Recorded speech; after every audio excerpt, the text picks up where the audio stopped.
দেখে নিন, ফুরফুরার হাই মাদ্রাসাতে গিয়ে দেখুন, ধমকানো চমকানো করে পঞ্চায়েত ভোটটা দখল করতে পেরেছিল।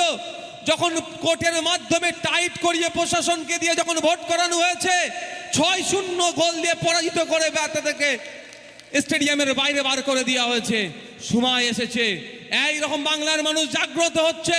আগামী নির্বাচনে 2024-এ দেখিয়ে দেবে এই যে বসিরহাটের মানুষেরা যে পঞ্চায়েত ভোটে কিভাবে তাদের ভোট লুট করা হয়েছে। নিরপেক্ষতার সাথে ভোট হবে, সেখানেও প্রশাসনকে দিয়ে টাইট করিয়ে ভোট করা হবে। ভাই, বসিরহাটের মা বোনেরা, বসিরহাটের বাপ ভাইরা দেখিয়ে দেবে পঞ্চায়েত ভোটে তাদের মতামতকে রাখতে দেওয়া হয় না। আগামী 2024-এর লোকসভাতে যেই বুথগুলোতে বিশেষ করে ভোট লুট হয়েছে, ভোট করতে দেয়নি, সার্টিফিকেট কেটেছে, সর্বপ্রথম সেই বুথগুলো থেকে ওদেরকে নীল করে আমরা দেখিয়ে দেবো বসিরহাটের মানুষেরা।